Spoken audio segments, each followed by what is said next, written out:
संत रामपाल जी महाराज एक ऐसे महान संत जिन्होंने अपनी सतभक्ति, तत्व ज्ञान, करुणा और सेवा के बल पर समाज में नई मिसाल कायम की है। संत रामपाल जी महाराज की अगुवाई में उनके सभी सतलोक आश्रमों से समाज कल्याण के अद्भुत कार्यों ने समाज को सुनहरे भविष्य की एक नई उम्मीद दिखाई है।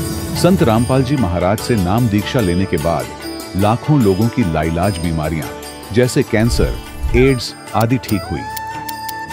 संत जी के ज्ञान से प्रेरित होकर उनके अनुयायियों ने लाखों यूनिट रक्तदान किया। संत जी ने लाखों बहन बेटियों का दहेज मुक्त विवाह करवाया।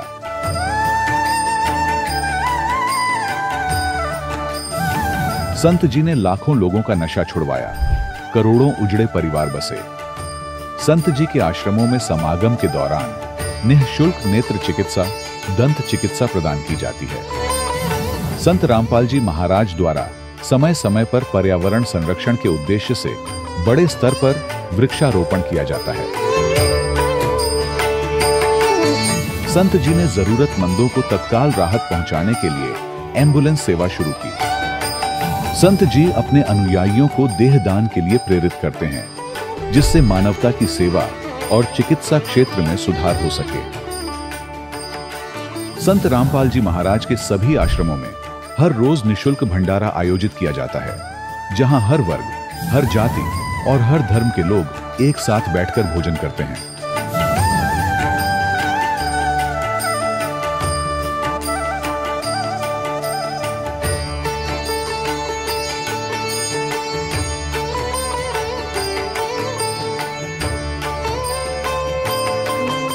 संत रामपाल जी महाराज की अन्नपूर्णा मुहिम ने गरीब और बेसहारा लोगों के जीवन में एक नई ऊर्जा और उम्मीद को जन्म दिया है।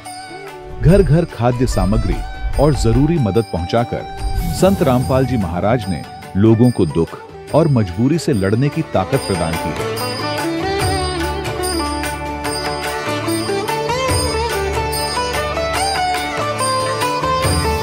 संत रामपाल जी महाराज द्वारा गरीब लोगों के लिए घर बनवाने का अद्भुत कार्य एक ऐसी मिसाल कायम कर रहा है जो सदियों सदियों संत जी की उदारता और दया भावना के तौर पर जाना जाएगा।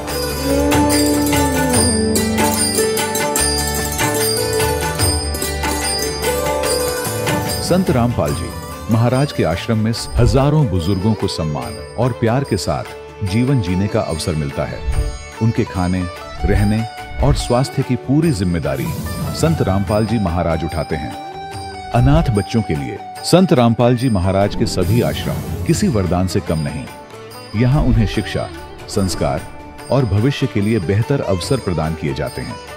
चाहे बाढ़ हो, भूकंप या महामारी, संत रामपाल जी महाराज और उनके अनुयायी हमेशा ही जरूरतमंदों के लिए सबसे आगे खड़े रहते हैं। कोविड महामारी के दौरान संत रामपाल जी महाराज के आश्रमों से करोड़ों लोगों के लिए भोजन, दवाइयां और जीवन रक्षक सामग्रियां उपलब्ध कराई गई। चाहे गरीब की मदद हो या किसी शोषित और पीड़ित वर्ग के हक और सम्मान की लड़ाई, संत रामपाल जी महाराज ने हमेशा ही उनकी दबी आवाज को सरकारों तक पहुंचाया है और उन्हें उचित न्याय दिलवाने में अहम भूमिका अदा की है। समाज में आध्यात्मिक और सामाजिक मूल्यों के प्रति जागरूकता लाने में संत रामपाल जी महाराज हर कदम पर मानवता के सच्चे सेवक साबित हुए हैं। संत रामपाल जी महाराज का जीवन हमें सिखाता है कि सच्ची सेवा वही है जो निस्वार्थ भाव से की जाए। आइए हम भी इस महान सेवा के कार्य में इस महान संत से जुड़ें और संत रामपाल जी महाराज से नाम दीक्षा लेकर अपने जीवन को धन्य बनाएं।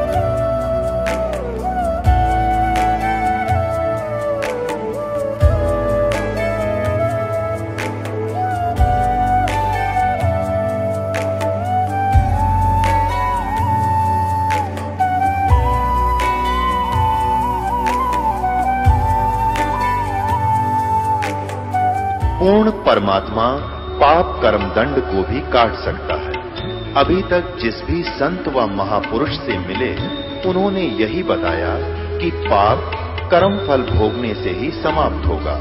वो प्रभु कौन है जो पाप कर्म को काट देता है, वो काल के बंधन से छुड़वा देता है। उसका क्या नाम है, पूजा की विधि क्या है? कृपया अवश्य सुनिए जगत गुरु तत्वदर्शी संत रामपाल जी महाराज के अमृत वचन। सत साहिब दर्शकों, घर का कार्यभार मुखिया पर होता है और घर का मुखिया ही अगर शराब की लत से ग्रस्त हो जाए तो परिवार में आर्थिक तंगी आना निश्चित है। आज भारतवर्ष में नशे की वजह से अनेकों परिवार तबाह हो चुके हैं। उन घरों के सदस्य भी दुखमय जीवन व्यतीत करते हैं। ऐसा ही दुखमय जीवन यापन कर रही थीं सीमा यादव जी, जो कि हरियाणा के महेंद्रगढ़ की रहने वाली हैं। इनके पिताजी शराब पीते थे। शराब की लत के कारण एक दिन नशे में उनकी रीढ़ की हड्डी भी टूट गई थी, जिस कारणवश घर की आर्थिक स्थिति भी कमजोर थी और साथ ही सीमा जी का भाई भी बीमार था। दुखों का कहर चल ही रहा था। इसी बीच इन्होंने संत रामपाल जी महाराज जी से नाम दीक्षा ले ली। उसके बाद तो इनकी जिंदगी की किताब का नया अध्याय ही खुल गया। पिताजी की नशे की लत छूट गई, भाई की बीमारी ठीक हुई, बहन की गले की समस्या ठीक हुई। साथ ही साथ सबसे बड़ा चमत्कार तो ये हुआ कि संत रामपाल जी महाराज जी ने इन्हें सतलोक के दर्शन कराए और चूरमे का प्रसाद भी खिलाया। जानिए कैसा है वो सतलोक, कैसा रहन सहन है सतलोक का। क्या सतलोक में भी पृथ्वी लोक की तरह सृष्टि है? सुनिए ये अनसुनी कहानी सीमा जी की जुबानी। नमस्कार जी। सत साहिब सर। क्या नाम है जी आपका? सीमा यादव। बहन जी आप कहाँ से आई हैं? नारनौल जिला महेंद्रगढ़ हरियाणा से। बहन जी संत रामपाल जी महाराज से नाम दीक्षा आपने कब ली? 11 नवंबर 2008 को। बहन जी संत रामपाल जी महाराज से नाम दीक्षा लेने से पहले क्या आप कोई भक्ति साधना भी करती थी? हाँ जी, हम संत रामपाल जी महाराज से नाम दीक्षा लेने से पहले सभी देवी देवताओं की भक्ति करते थे और जो कावड़ वगैरह ये सभी करते थे। तो फिर आप संत रामपाल जी महाराज की शरण में कैसे आई? संत रामपाल जी महाराज की शरण में हम बुआ जी मतलब कि पहले से नाम ले रखा था, तो मेरे दादाजी को उन्होंने बोला कि आज हम सत्संग में जा रहे हैं तो आप हमारे घर पे मतलब बच्चों के पास रुक जाओ। तो दादाजी वहाँ पे गए। दादाजी को बुआ जी बुक दे के गई थी कि ये बुक आप पढ़ लेना इतने। तो दादाजी ने वो बुक पढ़ी और ज्ञान समझ में आ गया और दादाजी ने नाम दीक्षा ली संत रामपाल जी महाराज जी से। उसके बाद मेरी मम्मी और पापा जी ने ले लिया, उसके बाद हम लोगों को दिलवाया। संत रामपाल जी महाराज से नाम दीक्षा लेने के बाद क्या आपको कोई लाभ भी प्राप्त हुए? हाँ जी, संत रामपाल जी महाराज जी से नाम लेने के बाद हमें बहुत सारे लाभ हुए। जैसे सबसे बड़ा लाभ तो हमें मोक्ष की प्राप्ति हुई। उसके बाद मेरे पापा जी बहुत ज़्यादा शराब पीते थे, घर की आर्थिक स्थिति बहुत ही ख़राब थी। यहाँ तक कि इतनी शराब पीते थे कि जब मेरा भाई पैदा हुआ तो 6 दिन तक तो घर पे भी नहीं आए थे मेरे पापा जी। और इसके अलावा शराब पीने के कारण मेरे पापा की रीढ़ की हड्डी टूट गई थी, तो बिल्कुल मतलब चल भी नहीं सकते थे। तो गुरुजी संत रामपाल जी महाराज के कारण पापा बिल्कुल सही हो गए, शराब भी छोड़ दी पापा ने। उसके अलावा घर में मतलब बहुत सारे पैसे बढ़े। मम्मा ने जहाँ पैसे रख रखे थे उससे एक्स्ट्रा पैसे मिले मम्मा को। उसके बाद गुरुजी मेरे को सतलोक लेके गए। तो गुरुजी फिर मेरे पास आए परमात्मा कबीर साहिब, तो वो बोले कि बेटा सतलोक चलेगी? मैं बोली हाँ गुरुजी सतलोक चलूँगी। गुरुजी आए और फिर मेरे को सतलोक लेके गए। मैं जगी रही थी, सो नहीं रही थी, मेरे को एक सपना सा लगा वो। और फिर गुरुजी लेके गए। फिर वहाँ पे गुरुजी ने मेरा घर दिखाया। गुरुजी बोले बेटा आपकी भक्ति पूरी होने के बाद आप यहाँ पे आओगे। और फिर वहाँ पे बहुत सारा मतलब बहुत ही सुंदर नज़ारा था। इतनी रोशनी थी कि 16 करोड़ सूर्य लगा दे तो भी इतनी रोशनी नहीं हो सकती यहाँ पे। और वहाँ पे बहुत मतलब बड़े बड़े फल वगैरह के पेड़ थे। तो वहाँ पे एक मतलब बहुत बड़ा पेड़ था, वहाँ पे बहुत मोटा आम लग रहा था। तो मैं सोची तोड़ के खा लूँ, फिर मैंने नहीं खाया। मैं सोची गुरुजी क्या सोचेंगे कि बिना पूछे ही खा रही है ये, तो फिर मैंने नहीं खाया। तो फिर गुरुजी ने सिंहासन दिखाया, वो बहुत बड़ा था। कबीर साहब वहाँ पे बैठे हुए थे, बिल्कुल सोने का जैसा था। फिर गुरुजी मेरे को लेके आए नीचे, तो गुरुजी ने मेरे को चूरमे का प्रसाद दिया। मेरे को ये भी नहीं पता गुरुजी कहाँ से लेके आए थे चूरमे का प्रसाद और कहाँ से वो आया। तो गुरुजी ने मेरे को दिया और फिर मैं नीचे आई तो मैं चिल्लाने लग गई ज़ोर ज़ोर से कि गुरुजी आए हैं, गुरुजी दर्शन कर लो गुरुजी के। तो गुरुजी ने बोला कि नहीं बेटा चुप, किसी को नहीं बताना। तो मैं चुप हो गई। गुरुजी ने मेरे को प्रसाद दिया, मैंने गुरुजी को खुद के हाथों से प्रसाद खिलाया चूरमे का। वो चूरमा इतना था कि हाथों से बिल्कुल घी टपकने लग रहा था नीचे। फिर मैंने गुरुजी को खिलाया। उसके बाद मैं मतलब मेरे पास जो बैठे थे बुआजी की लड़की थी, तो मैंने उसको खिलाया। तो गुरुजी बोले नहीं बेटा किसी को नहीं खिलाना, ये आपके लिए है। मैं बोली ठीक है गुरुजी। तो फिर मैं दोबारा चिल्लाने लगी कि गुरुजी आए हैं, दर्शन कर लो, गुरुजी आए हैं। तो गुरुजी इतनी देर में अंतर्ध्यान हो गए और फिर मैं रोने लग गई ज़ोर ज़ोर से।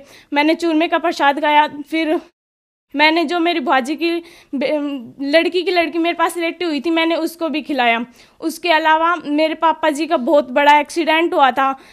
आगे ट्रोला था बहुत बड़ा और पापा पीछे ट्रैक्टर पे थे, तो वो उसके अंदर जाके बिल्कुल ठुक गया और पापा की बिल्कुल खरोच भी नहीं आई संत रामपाल जी महाराज की दया से।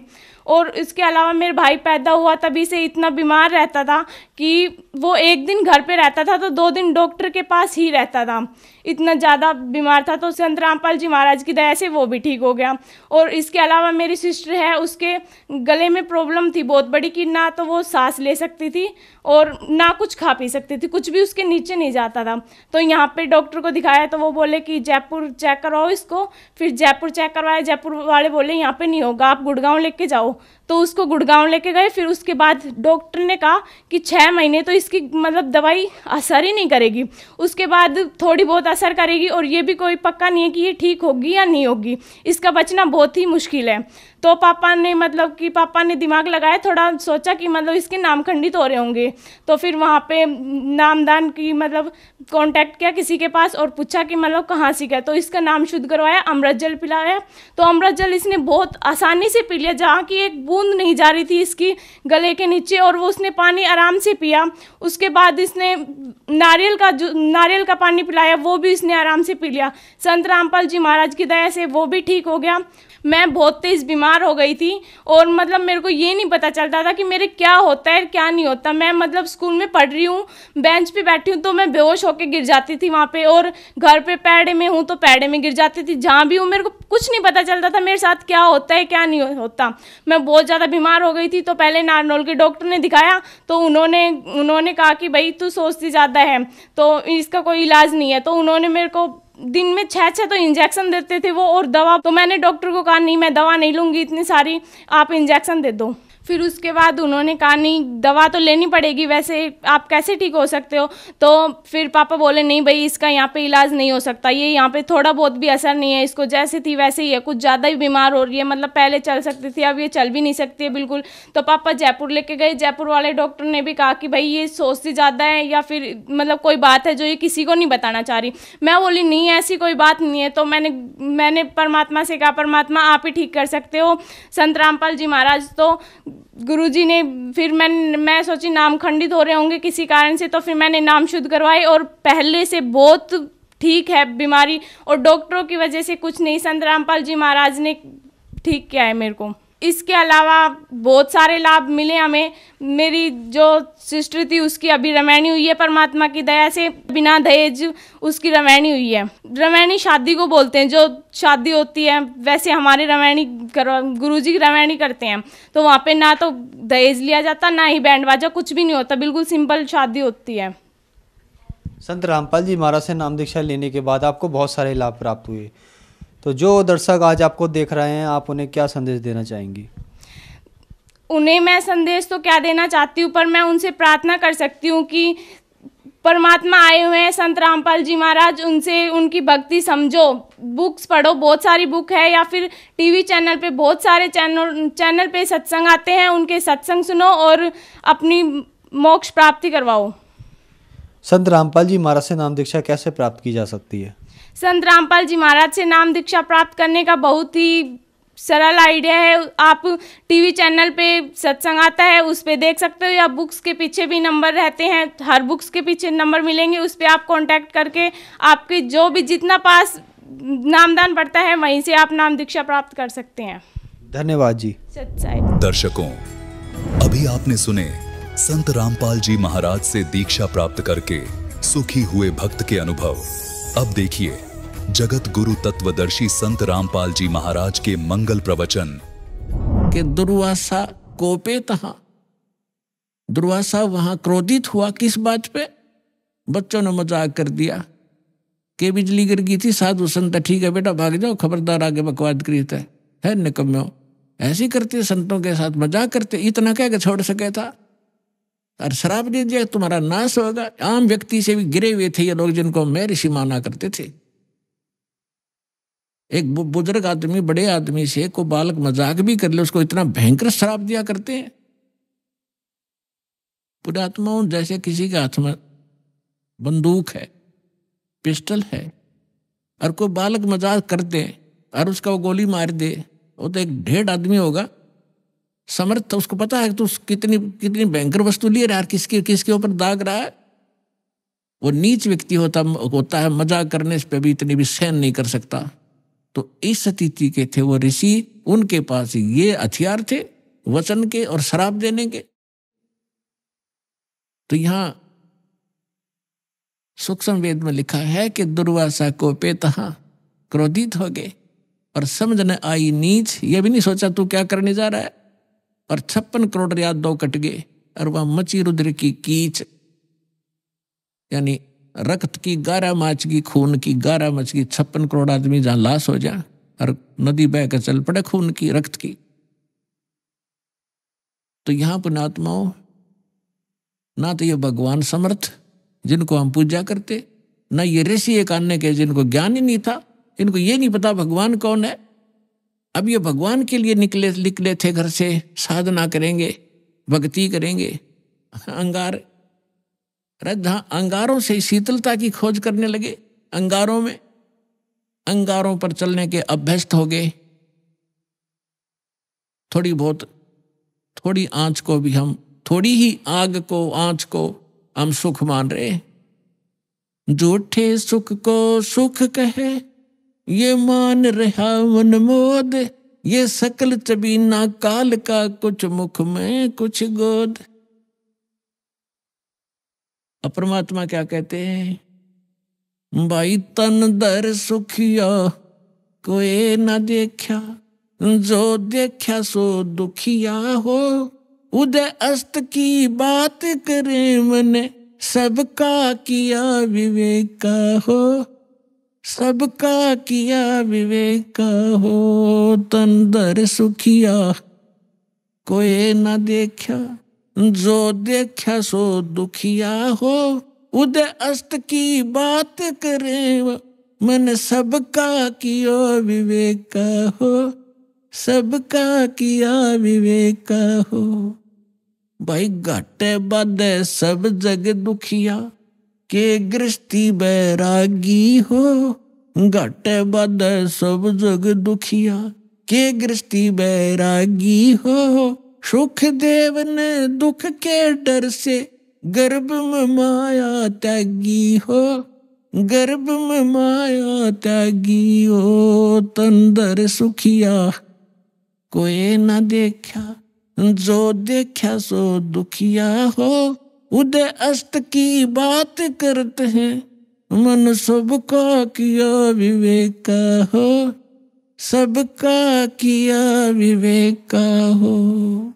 भाई जंगम दुखिया योगी दुखिया, तपस्वी को दुख दूना हो।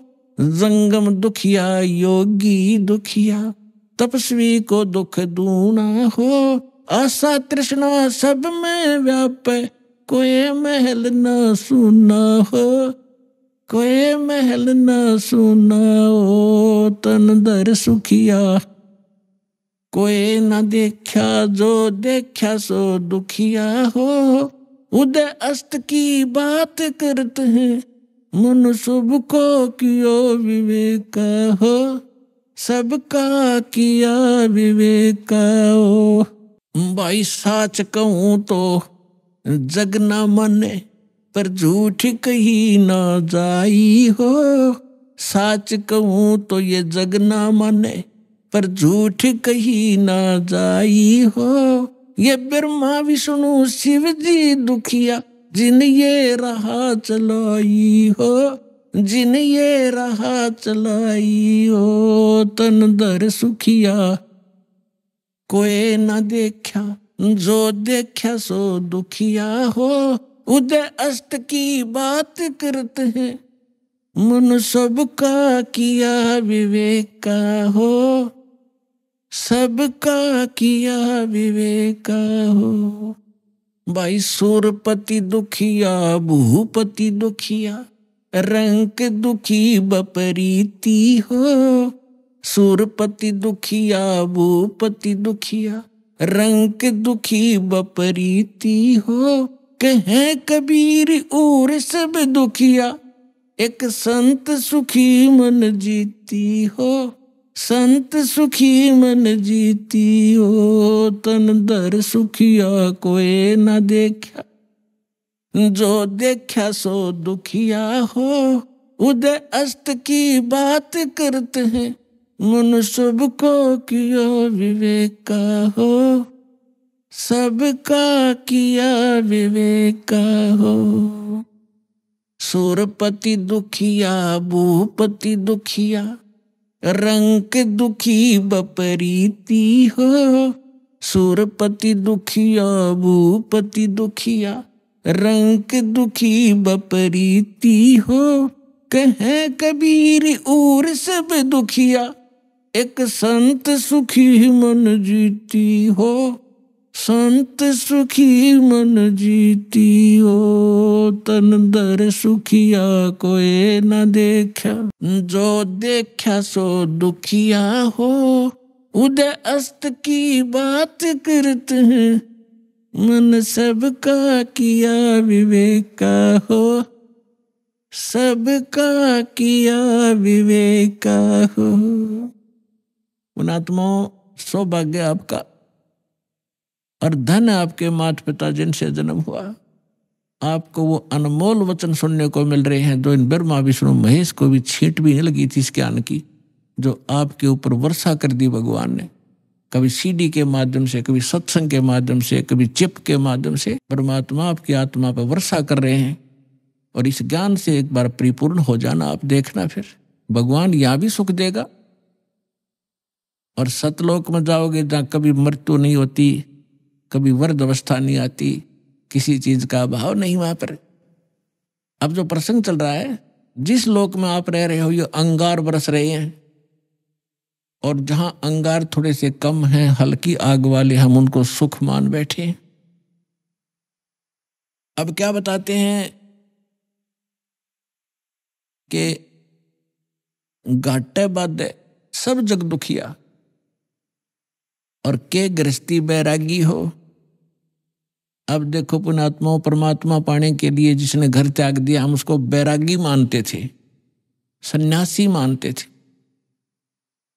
अब वो बैराग प्राप्त करना और सन्यासी होना हमने कहां से ग्रहण किया, कौन से ग्रंथ से प्राप्त किया हमने ये ज्ञान? श्रीमद् भगवत गीता अध्याय नंबर 3 के श्लोक नंबर 4, 5, 6, 7 में स्पष्ट वर्णन किया है कि अर्जुन, यदि तू काम छोड़ के कर्म सन्यासी बन गया, जंगल में जा बैठा, तेरा निर्वाह कैसे होगा, पेट कैसे पालेगा तू? इसलिए तू काम भी कर और भक्ति भी कर। फिर ये कहां से लाए, घर छोड़ कर चले गए, जंगल में जाकर सुख होगा? जंगल में कैसे सुख होगा, वन में? अब घर में सारी सुविधा आपको, समय पर रोटी मिल रही है, झोपड़ी है, मकान है, जैसा भी आपको सुविधा कर्मानुसार मिली उसमें संतोष करो और उसमें बैठ के अपना भक्ति करो। समय पर भूख लगेगी तो खाना खाया, भूख समाप्त हुई, वह इच्छा खत्म हुई, वो कल्पना समाप्त हुई तो भक्ति करेगा। यदि रोटी मिली नहीं तो भक्ति कैसे करेगा? उसी को सोचता रहेगा कहाँ से लाऊं, कैसे मिलेगी, और रोटी का सुमन होगा, वो भगवान का नहीं होता। अब जैसे घर छोड़कर चला गया, वैरागी बन गया, वहां जाकर गर्मी भी लगेगी, सर्दी भी आवेगी, वर्षा भी होगी, उसके लिए फिर झोपड़ी डालनी पड़ेगी, उसने वहां झोपड़ी या गुफा खोदनी पड़ेगी। और भूख लगेगी, फिर गांव में जाना पड़ेगा मांगने के लिए, दिए माई गालिए दिए एक रोटी। अब जब तक रोटी ना मिलेगी तो ना भगवान से याद आवे कोई ना, और रोटी याद आऊंगी इसके। तो परमात्मा ने बताया करके जो साधना करनी चाहिए, जो उसका तरीका है, वो तुम्हें पता नहीं। आप फिर ये सोच बैठे कि उन्हीं को भगवान मिलता होगा जो जंगल में चले जाते हैं, खड़े होकर तप करते हैं, दोनों के ऊपर तपते हैं। ये तो मूर्खों की साधना थी। परमात्मा कहते हैं कि दंभ करें, दंभ माने पाखंड है। लोग दिखावा ड्रामा करते हैं, बैठ जाएंगे कि तो धूना लगा के ऊंचे से स्थान पर बैठेंगे न, खूब दूर तो सब न दिखे महात्मा बैठा है, ताकि दुनिया आने लग जाए और उसकी पूजा शुरू हो जाए। डंब करें, डूंगर चढ़ें, डूंगर माने पहाड़ पर बैठ जाते हैं जाकर ये लोग नकली। डंब करें डूंगर चढ़ें, अंतर झीनी झूल, और जग जाने बंदगी करें बो सुल बबूल। परमात्मा अपने सूक्ष्म वेद में कहते हैं कि दुनिया तो जनता तो सोचा ये भक्ति कर रहा है, बड़ा महापुरुष है, धूना लगा के बैठा है, कपड़े भी त्याग रखे, लंगोट बांध रखा है। और परमात्मा कहते हैं जग जाने बंदगी करे, भक्ति करे, यो बोवे सुल बबूल। तप से जो तपस्या वो करते, जैसे दुर्वासा ने खूब तपस्याएं की थी और क्या प्राप्ति की, अंगारे भर दिया अपने अंदर, तोब ये बकवाद सिद्धि की, वचन से किसी का नाश कर देना। अब दुर्वासा जी ने श्राप दे दिया बेमतलब बकवास का। अब उसने उसके बैड अकाउंट में लिख दिए, वो 56 करोड़ मानस व्यक्ति उसने मार दिए वचन से, और वो उसके बैड अकाउंट में लिखे जाएंगे। जब ये कुत्ते की योनि में होगा दुर्वासा, इसके सिर में कीड़े पड़ेंगे, वो 56 करोड़ आत्माएं इसको खा रही होंगी। यहाँ कहते हैं तुमने उस दरगाह का मैल नहीं देखा और धर्मराज के तिल तिल का लेखा। यहाँ बता रहे हैं जग जाने बंदगी करे। परमात्मा कहते हैं ये बोवे सूल बबूल, इन्होंने तो काटे बोली अपने भविष्य में, सिद्धि सिद्धि पा के किसी को बेनिफिट दे दिया, किसी को हानि दे दी, दोनों अपनी भक्ति अक्षीण करी, उधर से पाप इकट्ठे कर लिए। अब क्या बताना चाहते हैं परमात्मा कि घाटे बाद सब जग दुखिया। जैसे किसी को हानि होगी व्यवसाय के अंदर तो स्वाभाविक दुखी है, तो होगा दुखी होगा। और जिसका घना बेनिफिट हो गया, जैसे किसी का 1 लाख का लाभ हो गया व्यवसाय में, वो 5 लाख का काम शुरू करेगा और 4 लाख लेगा कर्ज, फिर उसमें हो जा नुकसान। फिर वो कर्ज जो ले लिया नुकसान भी ना होया, काम चल पड़ा, कुछ दिन में वो मांगने वाले शुरू हो जाएंगे आने, उसने नींद आवे नहीं, कभी फैक्ट्री में हड़ताल होगी, कभी कुछ हो गया, वह समस्या हो रहेगी। कहते हैं यहाँ हानि हो जा तो दुखी और लाभ हो गया तो दुखी, घाटे बाद सब दुख दुखिया।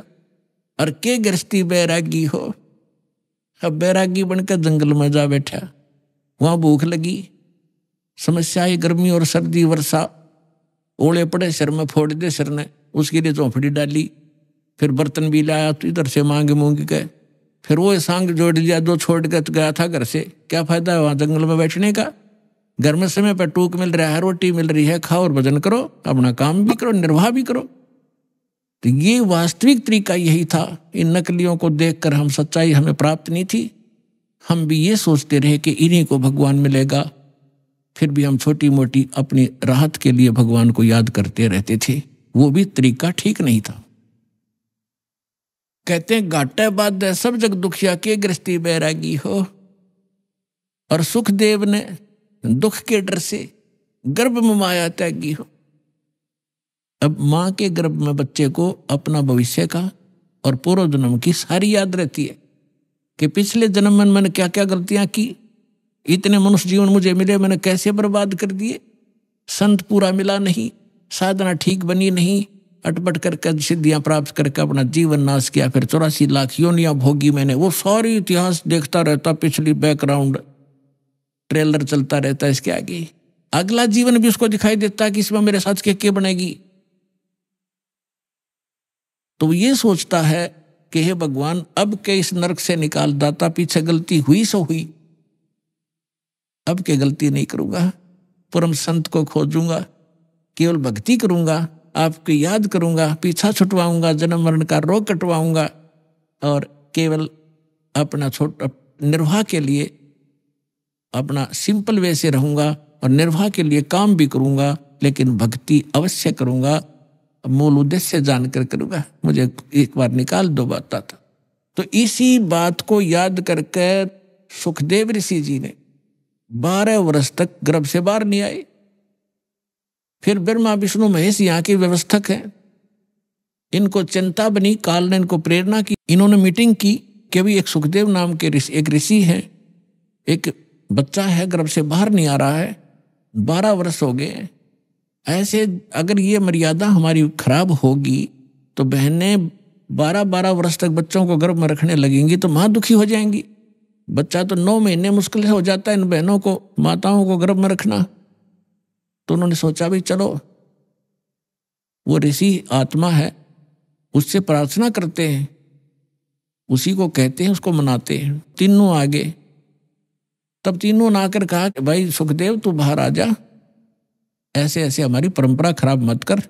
तब उसने कहा कि भगवान बाहर आते ही आपकी त्रिगुणमयी माया से ये जीव इतना अंधा हो जाता है, इसको भूत भविष्य का कुछ याद नहीं रहता। आप ये अपनी माया रोक लो, तब मैं बाहर आऊं, कुछ देर के लिए रोक दो। तो उन्होंने कहा भाई देखो इसको हम नहीं रोक सकते, ये हमारे बस से बाहर की बात है, हमारे अंदर एक ऐसा गुण भर रखा है तो इसको हमारे लिए रोकना असंभव नहीं है।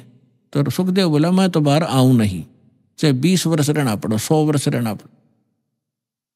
तब उन्होंने लास्ट में ये फैसला किया भी हम ज्यादा देर नहीं रख सकते, हमारा शरीर फट जाएगा, हम केवल इतनी देर रख सकते हैं। ये देख ले कितना क्षण है। सुखदेव जी ने कहा कि आप इतना ही रख लो, देर रोक दो इसको। तो जब वो बाहर आते हैं तुरंत उनकी तीनों गुणों का जो इफेक्ट है हमारे ऊपर एकदम असर करता है। उस समय जब वो माँ के गर्भ से बाहर आया तो वो इतनी देर रोके, इतनी देर में बाहर आ गए, वो चले गए। अपने आत्माओं उसको इस दुख के डरते हैं, गर्भ में माया त्यागी कि मैं इस संसार के चक्कर में नहीं पड़ूंगा, अपना मोक्ष कराऊंगा। मोक्ष बालकों का खेल है। घर से उठ गया आकाश, पिछले संस्कार से उसमें इतनी सिद्धि थी आकाश में उड़ जाता था, आकाश में उड़ गया, आगे जाके धरती पर टिकना तो पड़ेगा, आकाश में कितने दिन रहेगा, रोटी भी खानी है, आगे नहाना धोना भी होता है। फिर वह पृथ्वी पर फिर गिरा वापस। कहने का भाव ये है कि फिर इस पिछले पूर्व जन्म के भक्ति शक्ति से कुछ सिद्धियां आ जाती और उन सिद्धियों से हम ये मान बैठते हैं कि ये बड़ा महापुरुष है। सिद्धि तो इस प्राणी का सबसे बड़ा दुश्मन है। अरे इसके लिए ये, इसी के कारण ये सब ऋषि और महर्षि प्रसिद्ध हो रहे थे। अंत में आपने कथा बहुत बार सुनी है सुखदेव ऋषि की। ये ऋषि महर्षियों में जाता था, इसका बड़ा सत्कार करते थे, स्वर्ग लोक में जाता था, वहां भी इसको विशेष आसन दिया जाता था, बड़े महापुरुष हैं। एक दिन विष्णु लोक में चले गए। जैसे प्रत्येक डिस्ट्रिक्ट में और प्रत्येक प्रांत में गवर्नमेंट रेस्ट हाउस होते हैं, उसमें उच्च अधिकारी ही रुका करते हैं। प्रत्येक लोकों में, शिवलोक में, विष्णु लोक में, ब्रह्मा जी के लोक में, इंद्र के लोक में, इनके अपने अपने अलग से रेस्टोरेंट हैं जिसमें अधिकारी गण यानी देव लोग ही जाकर रुकते। तो ये पहुंच गया वहां पर सुखदेव ऋषि विष्णु जी के लोक में। उस रेस्ट हाउस में जाने लगा, सामने खड़ा था गेट कीपर, उसने रोक दिया, ऋषि जी रुको। कहाँ जी बोलो, आपका अपॉइंटमेंट लेटर दिखाओ, आप कौन हो, किस रैंक के हो। क्या मतलब कि आपका गुरु कौन है? कि मेरा कोई गुरु नहीं, मुझे गुरु की क्या आवश्यकता है जब मेरे पास इतनी पावर है, ऐसी शक्ति है। बोला जी ऐसे नहीं, इस रेस्ट हाउस में वही आ सकता है जिसके पास ये, जिसका अपॉइंटमेंट हो रहा हो। और कहने का भाव यह है कि जो कोई अधिकारी हो, गुरु जिसने धारण कर रखा हो, और गुरु भी मान्यता प्राप्त हो, नकली गुरुओं से भी अलाउड नहीं आना, नकली गुरुओं के भक्ति करके गुरुओं से। तो ऋषि उस सुखदेव ने काफी उनके साथ जख मारा, लेकिन उन्होंने फाइनल कर दिया कि नहीं, विष्णु जी का आदेश। तब ऋषि ने सोचा था, सुखदेव ऋषि ने, कि विष्णु जी बड़े खुश होंगे मेरे तय, मैं ऐसी भक्ति की हुई है और वो भगत बछल है। सुखदेव ऋषि ने कहा कि विष्णु जी से बात कराओ मेरी, तुम मुझे क्यों नहीं जाने दे रहे हो। तो वो पहरेदार गए विष्णु जी के पास, बाकी वहीं खड़ा रहा एक दो, कि भगवान ऐसे एक ऋषि आए हैं, सुखदेव नाम बता रहा है, और वो जिद कर रहा है और इस स्वर्ग के अंदर रेस्टोरेंट में जाने का, रेस्ट हाउस के अंदर जाने की। तो विष्णु जी ने पूछा फिर आपने मना क्यों किया? कि उन्होंने बताया कि उनका गुरु नहीं है कोई, निगुरे हैं वो, अधिकारी नहीं। और आपका आदेश है कि जो निगुरा व्यक्ति हो, जिसका गुरु नहीं हो, इसमें अलाउड नहीं है। आदेश दो भगवान, क्या आदेश है आपका? कि बिल्कुल ठीक है, नहीं जाना चाहिए। अब वो जिद कर रहा कि मैं भगवान से बात करके ही वापस जाऊंगा, नहीं तो यही बैठूंगा।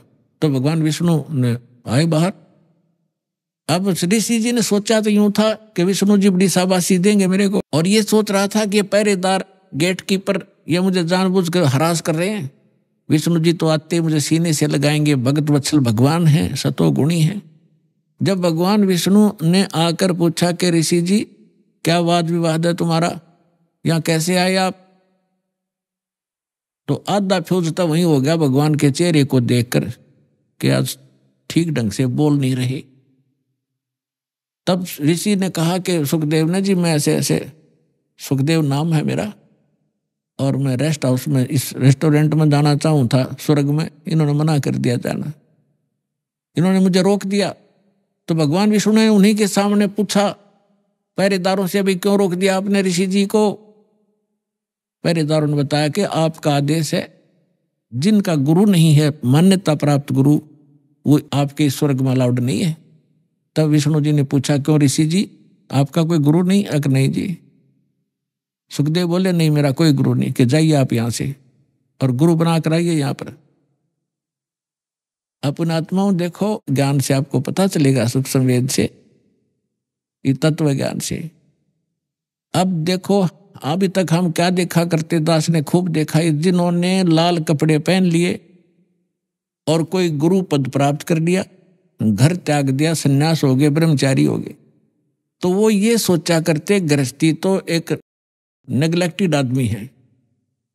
उनको ये जैसे पहले शूद्रों को सोचा करते थे, इनकी ऐसी दृष्टि थी इन ऋषियों की कि गृहस्थी तो एक वैसे रिजेक्टेड आदमी होता है, आदरणीय नहीं होता।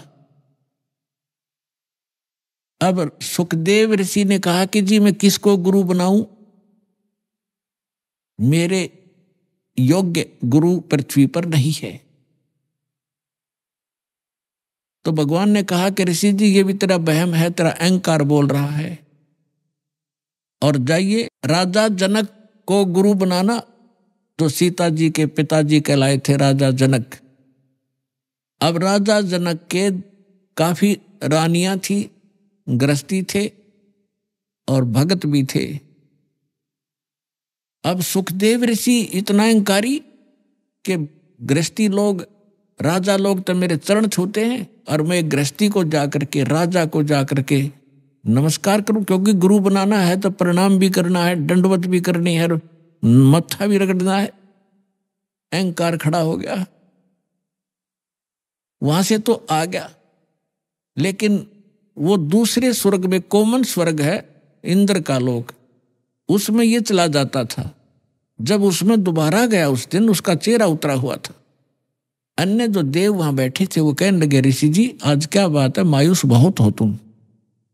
तब ऋषि ने कहा कि ऐसे ऐसे मैं विष्णु जी के लोक में गया था, भगवान ने मुझे स्वर्ग में प्रवेश करने से मना कर दिया। तो जितने भी वहां बुद्धिमान भगत संत महात्मा बैठे थे, ऋषि और देव, वो कहने लगे ये बात दची नहीं, सुखदेव आपकी बात हमारे गले नहीं उतर रही कि भगवान विष्णु और आपको ऐसे अनादर किया आपका, नहीं कोई बात बता गलती क्या है। तब उसने बताया कि भगवान ने कहा कि तू गुरु नहीं बना रखा, इसलिए आप यहां रहने के अधिकारी नहीं हो। तब उन महापुरुषों ने जो वहां बैठे थे बुद्धिमान, उन्होंने कहा कि सुखदेव आपका कोई गुरु नहीं है? कि नहीं मेरा कोई गुरु नहीं है। धिक्कार है तेरे जन्म को। सभी ने एक स्वर में बोला जो बुद्धिमान होते, क्या करेगा तू इस मिट्टी का, ये बैटरी चार्ज है तेरी, कुछ दिनों में खत्म हो जाएंगी ये सब सिद्धियां, और कीड़े मकोड़े की पशुओं की योनि में जाएगा, गधा बनेगा, गुरु धारण करना पड़ेगा। और फिर दूसरा भगवान ने कह दिया, फिर अग्रम अग्रम कैसी भले आदमी, जब भगवान विष्णु ने कह दिया उसकी, तो उसी को तुम भगवान मानते हो, तो उसी ने कह दिया गुरु बना, और फिर भी तेरे अंदर ये अगर मगर है तो काहे का तो ऋषि है। तब वहां क्या कहता है वो, भाई राजा जनक गृहस्थी भाई, कैसे शीस नवाऊं जाई। सुखदेव बोले ज्ञान विवेका, हम स्त्री का मुख नहीं देखा। देख कहाँ अड़गी काल की आंट, अड़ंगा कहाँ डाल दिया उसने कि राजा जनक गृहस्थी बाई और कैसे शीश निभाऊं जाई। और बोले सुखदेव ज्ञान विवेका, अपनी बुद्धि से उसने खूब सोच समझ गया बात कही कि मैंने स्त्री का मुख नहीं देखा, मैं तो बाल ब्रह्मचारी हूँ और राजा एक गृहस्थी आदमी है, उसके घनी नारायणियाँ भी कई हैं, और उसको कैसे माथा टेकूंगा, कैसे ना सिर झुकाऊंगा, मेरी तो नाश हो जाएगा इज्जत का। तब ऋषि बोले भाई इज्जत ले ले, अर्चे भगवान, ना तो अगली जन्म में गधा बनेगा या सारी इज्जत तेरी बिखरती फिरेगी ऋषि जी। अब उसको फिर एक झटका लगा एकदम, क्योंकि महात्मा भगत है वो, चल भगवान के लिए भटक रहा है, उसके अंदर जगह है भगवान की, लेकिन अज्ञान अहंकार, अज्ञान से अहंकार बनता है। तो उसको एकदम झटका लगा और उसकी एकदम पिछला बैकग्राउंड चल पड़ी। उसको थोड़ी सी झलक दिखाई दी कि एक समय ये सुखदेव ऋषि 84 लाख योनियों भोग रहा था, गधे की योनि में भटक रहा जन्मा था और अंधा हो गया। कुम्हार ने उसको त्याग दिया, जंगल में चला जा रहा था, एक पगडंडी पे अटकल सी लगाता हुआ। आगे जाके एक नाला था थोड़ा सा 2.5-3-4 फुट का, लोग उस पे उसके ऊपर से कूद जाते थे और उसको कदम रख जाते थे आगे पीछे, ऐसे कोई इक्का दुक्का जाता था उस रास्ते से। तो सुखदेव यानी उस गधे अंधे ने वो दिखा नहीं नाला और उस नाले में फंस गया, आगे मुंह टिक गया, पीछे तो बैक लाग गई। अब कोई इक्का दुक्का व्यक्ति वहां उस रास्ते जाता था, दिन में 2-3 दिन में एक आध, वो निकाल नहीं सका उसको। उसके कमर पे पैर रखे व्यक्ति और पुली बना ली, पार होने लगे उसके ऊपर से। तो उसको वो घटना याद आई और हफ्ते 10 दिन वो भूखा प्यासा वहां मरा। वो उसके सामने वो चक्कर काटने लगी वो घटना। तब राजा जनक से जाकर दीक्षा ली। ये लंबी कहानी है, फिर कभी बताएंगे। तो यहां परमात्मा कहते हैं भाई घाटे बाधे सब जग दुखिया, के गृहस्थी बैरागी हो। सुखदेव ने दुख के डर से गर्भ में माया त्यागी हो, गर्भ में माया त्यागी हो। अभी आपने सुने संत रामपाल जी महाराज के मंगल प्रवचन। आइए अब सुनते हैं संत रामपाल जी महाराज से नाम दीक्षा लेकर सतभक्ति करके अद्भुत लाभ प्राप्त करने वाले अनुयायी के विचार। दर्शकों, धन और ऐश्वर्य से परिपूर्ण जिंदगी जी रहे व्यक्ति को आज के समय में सुखी एवं समृद्ध व्यक्ति माना जाता है, लेकिन आत्मिक शांति, मानसिक सुकून कभी भी पैसों से खरीदा नहीं जा सकता। इसी की खोज में व्यक्ति दर दर भटकता है और तरह तरह की साधनाएं करता है। पुणे महाराष्ट्र की रहने वाली सिमरन बब्बर जी भी एक शिक्षित महिला हैं। वह दुबई में नौकरी करती हैं। एक वक्त ऐसा था जब इनके पास पैसा तो था, लेकिन सुख, शांति और सुकून की कमी थी। इनके पास नौकरी जरूर थी, मगर मनचाही नहीं थी। दवाइयां थीं, मगर रोग से मुक्ति नहीं मिली थी। अध्यात्म में रुझान था, मगर आध्यात्मिक सवालों के उत्तर नहीं थे। ऐसा ही सिलसिला काफी दिन चला और एक समय ऐसा आया जब इनकी खोज पूरी हो गई। इन्हें मिली तत्वदर्शी संत रामपाल जी महाराज जी द्वारा लिखित पुस्तक ज्ञान गंगा, जिसमें इन्हें अपने सवालों के हल मिले, सच्चा ज्ञान मिला, हर समस्या का समाधान मिला और आज इनके पास अपनी मनचाही नौकरी है। सुख, शांति, सुकून के साथ साथ सतभक्ति भी है, जिसको करके ये अपनी हाइपरटेंशन, हाइपोथायराइड जैसी बीमारियों से निजात पा चुकी है। सिमरन जी का भक्ति सफर ही कुछ अनोखा रहा है। अब स्वयं सुनिए सिमरन जी की मुख से उनकी ये भक्तिमय आत्मकथा। जी नमस्कार। सच साहेब जी। क्या नाम है आपका? सिमरन बब्बर। सिमरन जी, कहाँ से आए आप? पुणे महाराष्ट्र। जी क्या करते हैं आप? जी मैं दुबई में बैंक में जॉब करती हूँ जी, एज अ पोर्टफोलियो ऑफिसर। सिमरन जी, संत रामपाल जी महाराज से नाम दीक्षा लेने से पहले आप क्या भक्ति साधना करते थे? जी, भक्ति साधना से अगर बात करें तो कुछ ऐसा है कि जैसे सभी लोग करते हैं, मतलब बचपन से जो हम देखते हैं कि श्री कृष्ण जी जन्माष्टमी आई तो जन्माष्टमी की व्रत रख लिए, पूजा कर ली। शिवरात्रि आए तो शिवरात्रि की पूजा कर ली, व्रत रख लिया। सुबह 4 बजे उठ के आप शिवलिंग पे जल चढ़ाने जाते हैं, वही करते थे। और जब नवरात्रे आते थे तो नवरात्रों के भी हम लोग व्रत रखना, कन्या खिलाना, मतलब जो सब लोग करते हैं हिंदू समाज के मुताबिक हम भी वही किया करते थे, मतलब सेम चीज़ हम भी फॉलो किया करते थे बचपन से। तो सिमरन जी, जो हिंदू धर्म में पारंपरिक पूजाएं होती है वो सभी पूजाएं आप कर रहे थे, तो फिर आपको संत रामपाल जी महाराज से नाम दीक्षा लेने की क्या ज़रूरत आन पड़ी? जी, ऐसा है कि हम सभी जो इंसान हैं हम लोग सुख चाहते हैं ज़िंदगी में।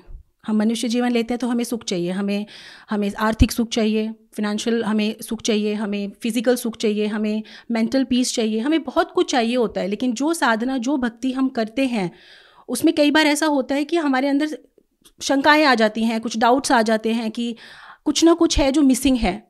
तो इसी वजह से मेरा जो इंटरेस्ट था वो इस तरफ चल पड़ा कि कुछ है जो छूट रहा है। तो मैं ढूंढने लगी। मैं अक्सर सोचा करती थी, क्योंकि मेरा झुकाव ज़्यादा करके साईं बाबा की तरफ था, कि साईं बाबा अक्सर कहा करते थे, क्योंकि वो सिंप्लिसिटी में जीते थे। उनको लोग फ़कीर कहते हैं, वो सिंप्लिसिटी में जीते थे कि मतलब एक फ़कीरी वाला उनके अंदर जो चीज़ थी वो मुझे बहुत इम्प्रेस किया करती थी कि हम उस तरह क्यों नहीं जी सकते। तो जैसे वो अक्सर कहा करते थे कि सबका मालिक एक, तो अक्सर मेरे अंदर सवाल उठता था कि सबका मालिक एक, तो वो मालिक है कौन? जैसा कि सिमरन जी आपने बताया कि आध्यात्म को लेके आपके मन में बहुत सारे सवाल थे जिनका कोई जवाब नहीं दे पाता था, तो हम आपसे जानना चाहेंगे आपके जो आध्यात्म को लेके सवाल थे उनका जवाब आपको कहाँ से मिला? जी, जैसे कि मैंने बताया कि मैं दुबई में जॉब करती थी। अब आप सोचें, दुबई में अगर मैं जॉब करती हूँ तो हमारा जो लाइफस्टाइल होता है, मतलब मालिक की दया से जो परमात्मा है, जो हैं, उस समय ऐसी सोच थी कि जो हैं सब कुछ है, आर्थिक सुख है, मतलब फिनेंशियल कोई प्रॉब्लम नहीं था, और फिज़िकल भी हेल्थ इश्यूज़ थे, आते जाते रहते थे, पर दवाइयाँ कभी छूट नहीं रही थी। यानी कि अगर आपका शारीरिक कोई दुख है, अगर आपका हेल्थ वाइज कोई पेन है, तो आप मेंटल पीस ऑफ माइंड खो देते हैं। मतलब आपको पीस ऑफ माइंड चाहिए कि कुछ तो है जो मिसिंग है। तो इस चक्कर में मेरा कई बार ऐसे होता था कि मेरा इंडिया आना होता था छुट्टी में, साल में 1 या 2 बार। तो जब मैं यहाँ आई तो मेरा यहाँ पे संत रामपाल जी महाराज जी की शिष्या हैं गीता खुराना, उनके साथ मेरा संपर्क हुआ, आना जाना हमारा होता था। तो उनसे मुझे ज्ञान गंगा पुस्तक मिली। तो जब मैंने वो बुक पढ़ी तो मेरे जो सवाल थे, जो क्वेश्चंस थे कि वो एक परमात्मा कौन है और सही भक्ति विधि क्या है, क्योंकि जो हम अपनी डे टू डे लाइफ में करते हैं साधना, उससे कोई पीस ऑफ माइंड नहीं मिल रहा था। तो ऐसा लग रहा था कि कुछ मिसिंग है। तो जब मैंने वो बुक पढ़ी, संत रामपाल जी महाराज जी के द्वारा लिखी हुई जो पुस्तक है, जो बुक है ज्ञान गंगा, जब मैंने वो पढ़ी तो उसमें मेरे काफ़ी सारे सवालों का मुझे हल मिला, एक सोल्यूशन मिला, एक सच्चे परमात्मा की जानकारी मिली। ऐसा पता चला कि हाँ, ये थे जो मिसिंग थे। सिमरन जी, अध्यात्म को लेके आपके क्या सवाल थे जिनका उत्तर आपको ज्ञान गंगा पुस्तक में मिला? ऐसा आपने ज्ञान गंगा पुस्तक में क्या पढ़ा जिनसे आप प्रभावित हुए? पुस्तक पढ़ते वक्त मुझे ये समझ में आया, जैसे सवाल उठते हैं कि वो एक परमात्मा कौन है, हम लोग जन्मते मरते क्यों हैं, वो कौन से परमात्मा है जिनकी हमें भक्ति करनी चाहिए, इतनी भक्ति साधना करने के बाद भी हम दुखी क्यों रहते हैं, यानी कि जो सुकून चाहिए, जिस वजह से हम सुकून से ये ज़िंदगी जी सके, वो सारे जो सवाल थे वो ज्ञान गंगा पुस्तक पढ़ते वक्त उन सब का सल्यूशन मुझे मिला। तो जब वो सल्यूशन मुझे मिला तो मुझे ऐसा लगा कि इसके बारे में मुझे और जानना चाहिए। तब जैसा मैंने बताया, जो शिष्या हैं संत रामपाल जी महाराज जी की गीता खुराना, उनसे मेरी इस बारे में थोड़ी चर्चा हुई। जब कोई डिस्कशंस हुए तब पता चला कि हमें गुरु दीक्षा लेनी चाहिए। जब हम गुरु दीक्षा लेते हैं, यानी कि हमारा मकसद क्या है, सही भक्ति विधि क्या है, वो पता चली कि गुरु बनाने बहुत ज़रूरी हैं। तो जब हमने गुरु दीक्षा ली, संत रामपाल जी महाराज जी से गुरु दीक्षा ली, तब ही हमें वो मानसिक सुख मिला जिसकी हमें तलाश थी। सिमरन जी, जब आपने संत रामपाल जी महाराज से नाम दीक्षा ली तो आपको जो लाइफ में सुकून चाहिए था, आपको जो अपनी ज़िंदगी में लाभ चाहिए थे, क्या संत रामपाल जी महाराज से नाम दीक्षा लेने के बाद आपको वो सभी लाभ मिले? जी बिल्कुल, बहुत लाभ मिले।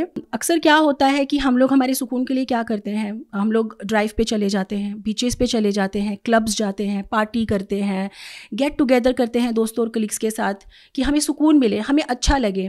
चलिए मान लेते हैं कि वो सुकून कुछ देर के लिए होता है, पर वो कुछ देर के लिए होता है, it's only for a moment. उसके बाद क्या, फिर आप वापस से उसी तकलीफ में पड़ जाते हैं। तो जब हम दीक्षा लेते हैं संत रामपाल जी महाराज जी से, तो ये हमें सुकून भक्ति मार्ग में आकर मिलता है कि आप कहीं भी चले जाइए, आप किसी भी पार्टी में, किसी भी क्लब में, किसी भी मूवी में, किसी भी तरह की लाइफस्टाइल में चले जाइए, आप इस सब से निकल के सुकून आपको संत रामपाल जी महाराज जी से दीक्षा लेकर ही मिल सकता है। क्योंकि ये मैं करके देख चुकी हूँ और मैं इसी लाइफस्टाइल में जी रही थी जो आजकल सब जीते हैं और पसंद करते हैं। अभी जैसे बताएं कि शारीरिक सुख के बारे में, जो फिजिकल हम लोग तकलीफ़ में होते हैं कि हमारे साथ ये हेल्थ इशू है, वो हेल्थ इशू है, तो मेरे साथ अक्सर ऐसा होता था कि मुझे एक्चुअली 21 और 22 की उम्र से ही, जब मैं 21-22 की एज में थी, तब से ही मुझे हाइपरटेंशन की प्रॉब्लम थी। यानी कि अक्सर टेंशन ले लेना और अनकॉन्शियस हो जाना मेरे साथ हमेशा रहता था। इसी चलते मेरे साथ अक्सर हेल्थ इश्यूज़ बढ़ते चले गए। हाइपोथायराइड भी हुआ और मेरे साथ पेप्टिक अल्सर की भी प्रॉब्लम आई, जिसमें अक्सर मैं खाना खा नहीं पाती थी। मिडल ऑफ द नाइट मुझे पेन स्टार्ट होता था और उसके बाद मैं सो नहीं पाती थी, बिल्कुल मुझे तकलीफ़ होती थी। तो ऐसा हुआ कि मेरा जो हेल्थ इश्यूज़ थे, जैसे मैंने आपको बताया कि मेरा हाइपोथायराइड का प्रॉब्लम मुझे हुआ, मुझे हाइपरटेंशन की प्रॉब्लम थी, मुझे ब्लड रिलेटेड इश्यूज़ होने लगे जैसे कि हाई कोलेस्ट्रॉल, ट्राइग्लिसराइड्स, मतलब ये जो आम बीमारियां होती हैं मेरे साथ ये बढ़ती चली गई। मेरी एज इतनी नहीं थी जिस तरह से मुझे बीमारियां होती थीं। अक्सर ऐसा होता था कि लोगों के पास जो बेड होता है उसके साइड टेबल पे उनके फूलों का गुलदस्ता होता है, जैसे कोई पॉट होता है, फ्लावर पॉट होता है, लेकिन मेरे पास अक्सर दवाइयों का बॉक्स हुआ करता था जिसमें मेरी सुबह की 5 गोली तो दोपहर की तो 5 की, ऐसे 15-15 टैबलेट्स में लेती थी, उससे भी लेकिन कोई आराम नहीं होता था। तो बस जैसे मैंने बताया कि संत रामपाल जी महाराज जी से दीक्षा लेने के बाद ही मुझे वो सुकून मिला, मेरी वो दवाइयाँ छूट गई। यकीन मानिए मेरी वो दवाइयाँ बिल्कुल छूट गई, मतलब अब मैं कोई दवा नहीं लेती हूँ, मुझे किसी दवा की ज़रूरत नहीं पड़ती है। और सबसे अच्छी चीज़ तो ये है कि जैसे नींद की गोलियाँ भी लेने की ज़रूरत नहीं है, मैं जब चाहूँ जहाँ चाहूँ वहाँ सो सकती हूँ। वो सुकून मिला है, वो नींद मिली है जो पहले कभी नहीं मिली थी। जैसा कि मेरे को पेप्टिक अल्सर की प्रॉब्लम थी, तो अक्सर मुझे रात में दर्द उठता था, पेट में दर्द उठता था, मैं कुछ खा पी नहीं पाती थी, कुछ खाती थी तो मुझे वॉमिटिंग हो जाता था, मैं बिल्कुल खाने पीने की स्थिति में नहीं रह गई थी। मुझे समझ ही नहीं आता था कि मैं ऐसा क्या खाऊं, ऐसा क्या पीऊं जिस वजह से मुझे आराम मिले। इसी वजह से मेरा डॉक्टर के पास जाना हुआ। तो जब मैं डॉक्टर के पास गई तो डॉक्टर ने जब एंडोस्कोपी किया, चेक किया, तब पता चला कि आपको पेप्टिक अल्सर है। पेप्टिक अल्सर है तो आपको ये चीज़ें नहीं खानी है। उन्होंने मेरी काफ़ी चीज़ें खाने की छुड़वा दी, पीने की छुड़वा दी, जैसे आप कुछ खट्टा मत खाइए, आप दूध मत पीजिए, आप बेकरी प्रोडक्ट्स मत खाइए। तो जब मैंने ये सारी चीज़ें भी छोड़ी, फिर मैंने लंबे समय तक दवा भी ली, तब भी मुझे कोई आराम नहीं हो रहा था। जब आराम नहीं हो रहा था, जैसे कि मैंने आपसे बताया, जैसे ही मैंने संत रामपाल जी महाराज जी से दीक्षा ली, तो मेरी ये सारी जो शारीरिक प्रॉब्लम्स थी, जैसे ये मेरे हेल्थ इश्यूज़ थे, पेप्टिक अल्सर या उसके अलावा भी जो मेरे इश्यूज़ थे, छोटे छोटे हेल्थ इश्यूज़, ये सारे मेरे एक ही साथ उपदेश लेते ही, गुरु दीक्षा लेते ही संत रामपाल जी से ठीक हो गए। मेरे लिए ये किसी चमत्कार से बढ़कर बोल सकते हैं आप, एक मिरेकल था मेरे लिए, बहुत बड़ा एक चमत्कार था कि जो लड़की इतने सालों तक दवाइयों पर चल रही थी, वो सारी दवाइयाँ एक पल में छूट जाना। मैं यहाँ पे ये भी नहीं कहना चाहूँगी कि मैं काफ़ी समय तक भक्ति कर रही थी तब ये चीज़ें छूटी। मैं आपसे इतना भी कहूँगी, मेरे लिए ये बहुत बड़ा चमत्कार था कि जिस दिन मैंने गुरु जी से दीक्षा ली, संत रामपाल जी महाराज जी से, उसी दिन मुझे ऐसा महसूस हुआ जैसे मेरा शरीर एकदम हल्का हो गया, मुझसे जैसे कुछ निकला हो, और मैं उसी दिन से एकदम बदल गई। मेरे संस्कार बदल गए, मैं जिस तरह से रहती थी मैं नहीं रहती हूँ, और मेरी दवाइयाँ छूट गई, मेरी हेल्थ ठीक हो गई। जॉब तो मैं करती थी, मैं कर ही रही थी जॉब दुबई में, बैंक में, लेकिन जैसे हर किसी का एक ड्रीम जॉब होता है कि मुझे इस जगह पे ही काम करना है।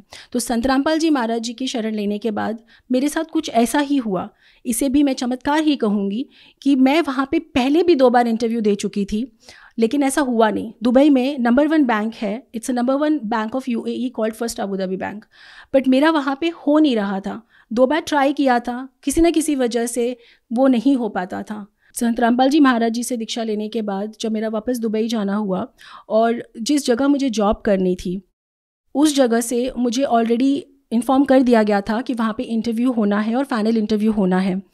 कुछ ऐसा हुआ कि कुछ दिन बाद मेरा बर्थडे था, 10 जुलाई 2019 की बात है, मेरा बर्थडे था। मुझे जब ये पता चला कि लोग तोहफे देते हैं, बर्थडे मनाते हैं, और क्योंकि हम संत रामपाल जी महाराज जी की शरण में हैं तो हम चीज़ों को नहीं मानते, तोहफा कोई हमें देगा तो वो हमें परमात्मा ही दे सकते हैं, सतगुरु रामपाल जी महाराज जी ही दे सकते हैं, इतना मन में ठान लिया था। तो रात को सोते वक्त हर कोई परमात्मा अपने अपने भगवान को याद करके सोता है कि ये कुछ ना कुछ जो है तकलीफ़ वो बताता है, कुछ परमात्मा से मांगता है। तो बस मैंने भी परमात्मा से सोते वक्त करबद्ध होके परमात्मा से यही मांगा कि परमात्मा कल आपकी बेटी का बर्थडे है, कोई मुझे क्या दे सकता है, मुझे ये जॉब चाहिए, कल मेरा फाइनल इंटरव्यू है, परमात्मा आप बस मुझे अपनी बेटी को ये जॉब जो है गिफ्ट में दे दीजिए, तोहफे में दे दीजिए। तो कुछ ऐसा हुआ कि जब मैं दूसरे दिन सुबह उठी, और अर्ली मॉर्निंग डेफिनेटली हम लोग उठते हैं, तैयार होते हैं, जाते हैं, उसके पहले संत रामपाल जी महाराज जी ने मुझे दर्शन दिए और मुझसे कहा, मुझे प्रकट होकर दर्शन दिए खुद कि बेटा ये जॉब तेरा है, ये तुझे तोहफे में मिला। उन्होंने खुद मेरा गाड़ी से उतरते वक्त मेरा हाथ पकड़ा, मुझे मेरे ऑफिस के गेट तक छोड़ा और मुझे आशीर्वाद देकर कहा कि बेटा ये जॉब अब से तेरा है। और यकीन मानिए उस दिन मुझे कोई उम्मीद नहीं थी क्योंकि काफ़ी सारे कैंडिडेट्स थे, लेकिन जब मैं वहाँ पे इंटरव्यू के लिए गई और जिस तरह सरलता से वो इंटरव्यू हो गया, और जब मैं बिल्डिंग के कंपाउंड से बाहर भी नहीं आई थी, मैं उस लिफ्ट में थी और मुझे कॉल आ गया कि आप ऑलरेडी शॉर्टलिस्ट हो चुके हैं, आप सिलेक्ट हो चुके हैं, यू आर हायर्ड।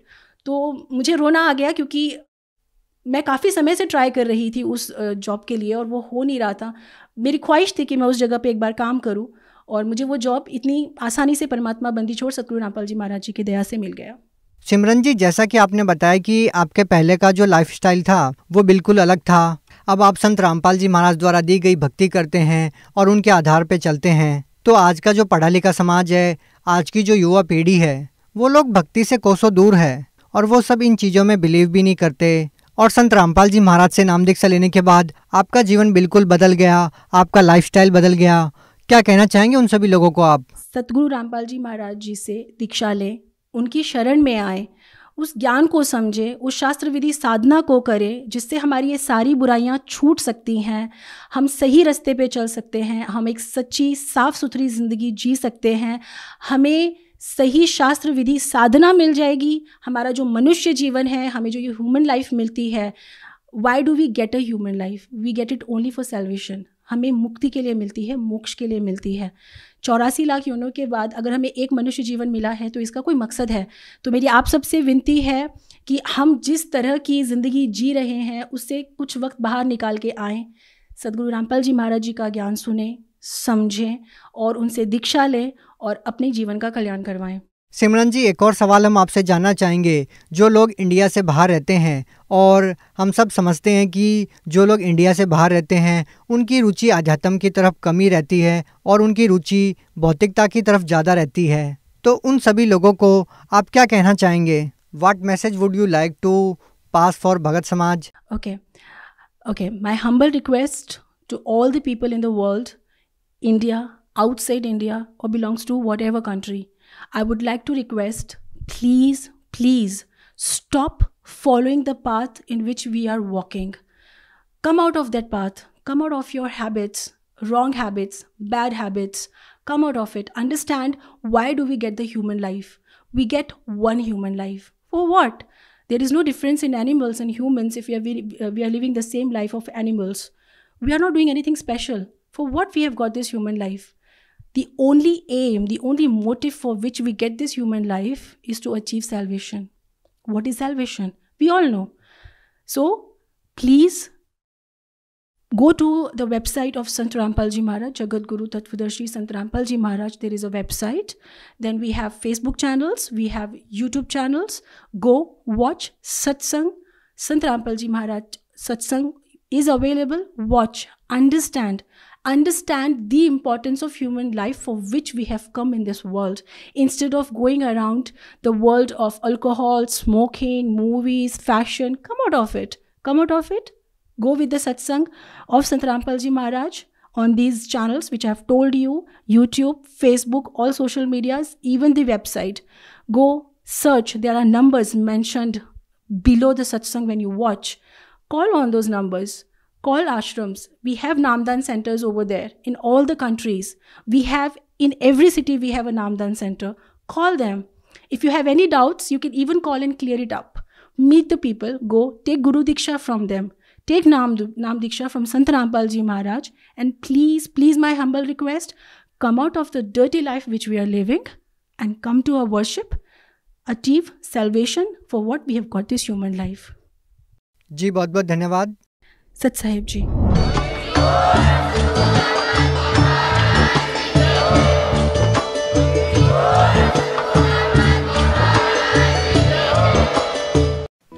आप आप सुन रहे थे जगत गुरु तत्वदर्शी संत रामपाल जी महाराज के मंगल प्रवचन। अधिक जानकारी के लिए संपर्क करें।